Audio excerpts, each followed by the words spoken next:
There are days that do not look like turning points when they begin.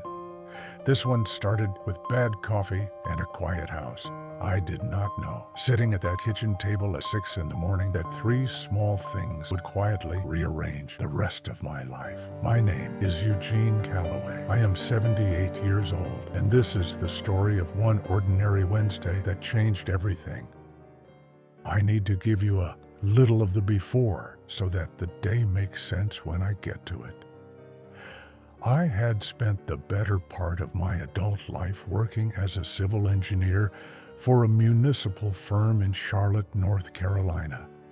Bridges, drainage systems, road planning, the kind of work that holds a city together invisibly, work that most people never think about unless something goes wrong.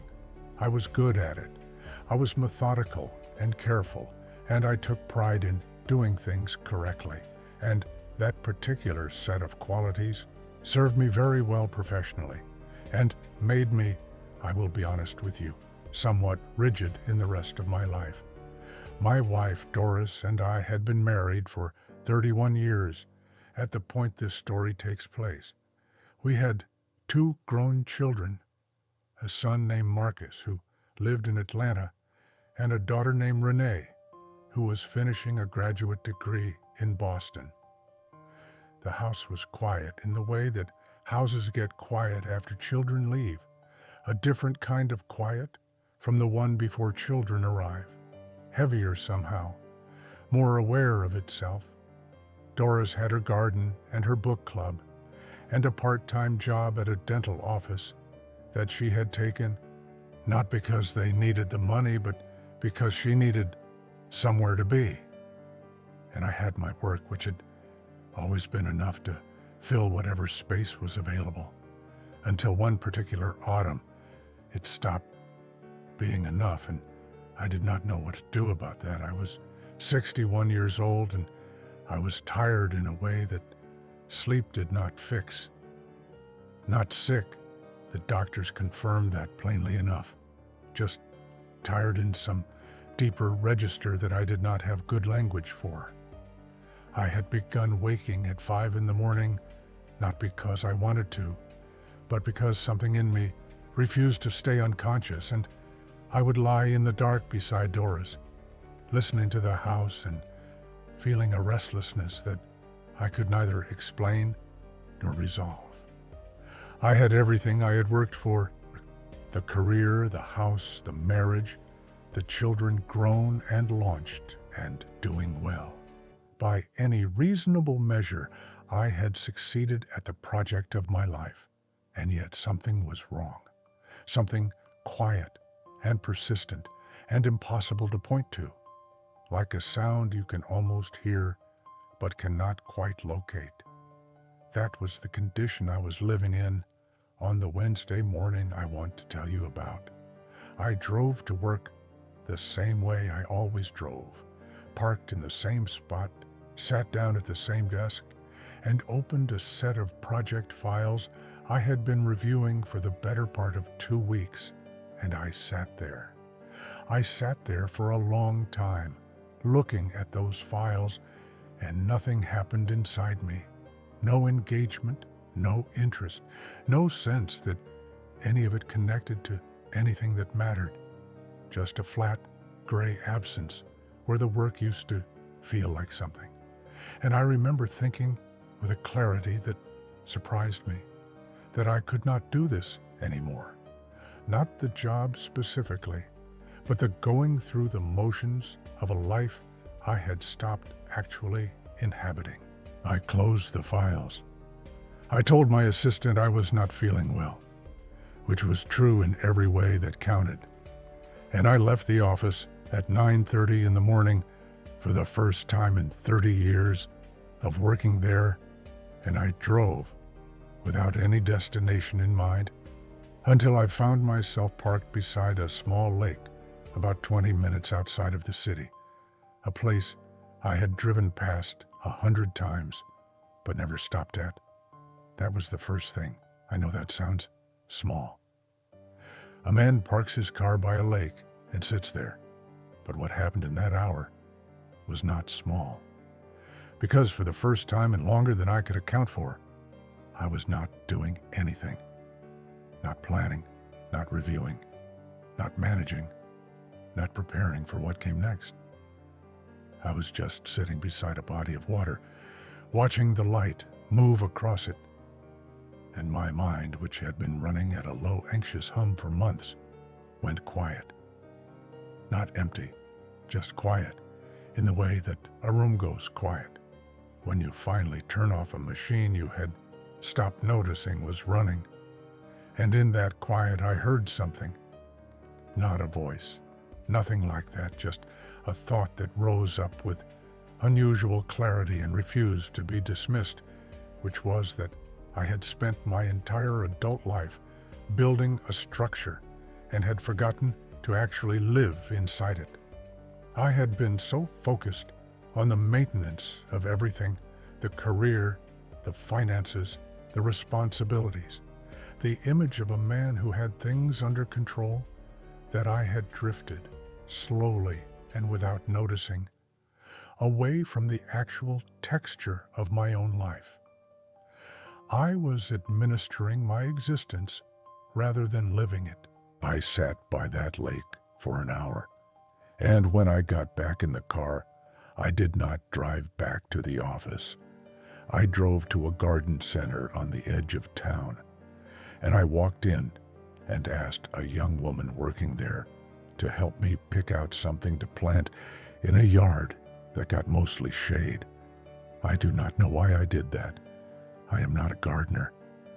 Gardening was Doris's thing, always had been, and I had understood my role in it to be occasional heavy lifting and staying out of the way. But I stood in that garden center for 40 minutes, asking genuine questions and listening to the answers, and I left with a flat of shade-tolerant ground cover and a small Japanese maple in a black plastic pot. And I felt, driving home with those plants in my trunk, something I had not felt in a very long time. That was the second thing. What I felt was not happiness exactly. It was more like re-entry, like a part of me that had been hovering at a slight remove from my own life had come back into contact with it. Something about the choosing of a living thing, about the intention of putting it in the ground and tending it, connected me to the present moment in a way that nothing had in months. It was ordinary, and it was enough, and I understood in some wordless way that ordinary and enough had been available to me all along, and I had kept walking past it. I went home. Doris was still at work. I changed out of my work clothes and I planted the ground cover along the shaded side of the house, on my hands and knees, in the dirt for 2 hours, and it was the most present I had been in my own body in longer than I could remember. My back hurt. My knees complained. I did not care. I was doing something with my hands that had an immediate and visible result, and there was a satisfaction in it that was entirely different from the satisfaction of completing a work project, more direct somehow, more honest. When Doris came home and found me in the yard, her expression went through several things in quick succession.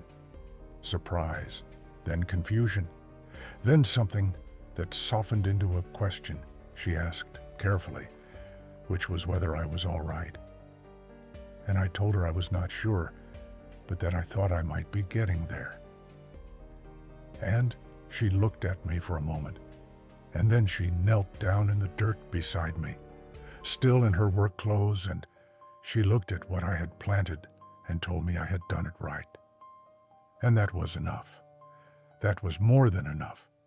That was the third thing, not the planting, the telling the truth, the saying, I'm not sure, but I think I might be getting there, instead of fine. Everything is fine. The way I would have answered that question on any other day for the previous decade. The third thing was allowing my wife to see that something in me was uncertain and unresolved and struggling, and trusting that the 31 years between us could hold that without everything falling apart. It held. Of course it held. Doris had known something was wrong long before that Wednesday. She had known in the particular way that a person who has lived alongside someone for 31 years knows things, not from what is said, but from the quality of the silence. She had been waiting, with a patience I did not deserve and have never forgotten, for me to find my way to honesty. And when I finally did, what happened was not a dramatic conversation or a crisis or a reckoning. What happened was that she knelt beside me in the dirt and stayed there until the light changed. And we talked, not about everything, not about the accumulated weight of all the years of going through motions, but about small things, what the maple would look like in October, whether there was anything left in the refrigerator for dinner, whether Marcus had called. And those small things were the conversation. The willingness to be in them together was the whole point. I want to be careful not to make this sound like one day fixed everything. It did not. What one day can do is crack something open that had been sealed too long. And that is what that Wednesday did. I went to work the next morning, but I went differently. I started leaving at a reasonable hour. I started saying no to things I did not want to do, which was terrifying at first, and then became gradually simply true to who I was. I started spending Saturday mornings in the garden, not because I had suddenly become someone who cared deeply about plants, but because I had discovered that working with my hands in the morning quiet was one of the few things that reliably brought me back into contact with my own life. I retired 4 years later at 65, and the transition was easier than I had feared, because I had spent those 4 years slowly rebuilding a relationship with the non-working parts of myself, learning again, or maybe for the first time, who I was when I was not defined by what I produced. Doris and I started taking long drives on Sunday afternoons with no destination, just movement and conversation, and the particular pleasure of not having anywhere to be. We did that for years. We still do when the weather allows and her knees are cooperating and the afternoon light is the kind that makes everything look a little more worth looking at. I am 78 now, and Marcus visits with his family twice a year, and Renee calls every Sunday without fail, and the Japanese maple I planted on that Wednesday is taller than I am, and turns a color in October that still stops me when I come around the corner of the house and see it. I did not know when I put it in the ground that I was planting something I would watch grow for 17 years. I did not know that about the marriage either, or the conversations that followed that afternoon, or the slow and unglamorous work of becoming more honest with myself and the people I loved. You do not know what you are planting when you plant it.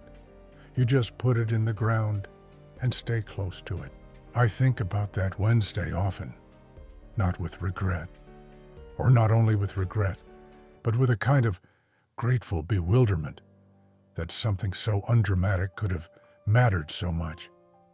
I did not climb a mountain or have a revelation or make a grand decision. I sat by a lake until my mind went quiet. I bought a plant I did not know how to take care of. I told my wife the truth about how I was feeling. 3 things that took less than a day, that cost almost nothing, that required no special courage or wisdom or preparation, just a morning when I Finally, stop pretending everything was fine and let myself be exactly where I was. That is the thing I want to leave you with. Not a method or a lesson or a set of steps, because I do not think life works that way and I am too old to pretend otherwise. Just this. The ordinary day you are already in is not in the way of your real life. It is your real life. The lake is 20 minutes from where you're sitting. The truth you have been not quite saying is right there in your chest, waiting with more patience than you deserve. And the person beside you, if you are lucky enough to have one, has been waiting longer than you know for you to kneel down in the dirt and stay there until the light changes. My name is Eugene Calloway. I am 78 years old, and it took me one Wednesday in my 61st year to understand something that had been true every day of my life. I hope it takes you considerably less time than that.